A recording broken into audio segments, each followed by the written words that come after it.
Көлтабан Ерікті орта мектебінің 9 сынып оқушысымын.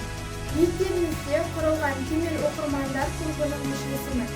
Бала күнімнен өзім кітап оқуды жақсы көремін.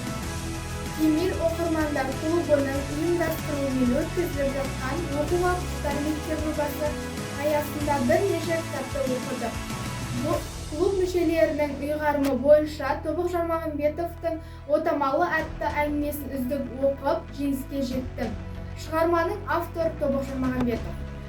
Шығарманың тақырыбы «Отамалы» есімді қойшының өмірі мен тағдыры. Көктем айында жүретін ауа райының амалы неге отамалы аталғаны туралы қамтылады.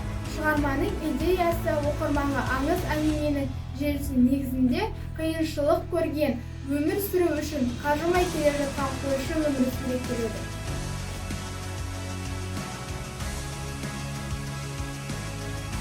Әңгіме қазақ даласындағы аңыз негізінде жазылған. Отамалы деген байдың қойын бағатын жалшының әкесі де шешесі де дала. Шапыраштанып қып-қызыл болып батып бара жатқан күнді алыстағы жардың басындағы қарғаларының шуылдасып жүргенін көріп, ертесі күннің суық болатынын болжайды.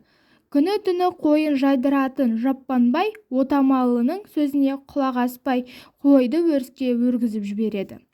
Отамалы түнеріп қалды. Қастары көзін жауып отыр. Бірер сәттен кейін ғана ол жай дауыспен «Отамалы түнде қойларды өріске шығармайды. Отамалы қойларды күнді жаяды» деді. Отамалыға 1000 жұлдыз берілді. Жұлдызды бұлт бүркейді. Отамалыға төбелер берілді. Төбелерді тұман бүркейді. Отамалыға жыралар, сайлар берілді. Жыралар, сайларды қар жабады. Отамалының жағына жылан жұмыртқалап, тамағына тышқан үндесін. Күн суық болады, түн суық болады. Қойлар ығып кетеді. Отамалы қойларды өріске шығармайды. Байдың көзі шатынап кетеді. Отамалы қойға кетеді. Отамалы үндемеді. Бұл жолы көзін төмен салмады. Байға қарап отырды. Түңейткілей сынай қарағандай. Аспанда жүрген бүркіттің жердегі жәндіктерге байыппен көз жүгірткеніндей. Отамалы, Жаппанмен айтып болдым, сол түні қойды өріске алып кетеді. Сол кезден бастап боран басталады. Қар жауа бастайды ақырындап.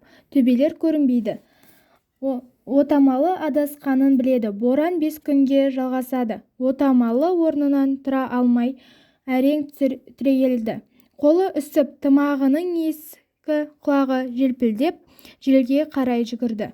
О, Тәңірі, не істегенің, не қылғаның, көкек-ай, сенің айдарың жылынсын, қарғыс атсын сені, Жаппанбай.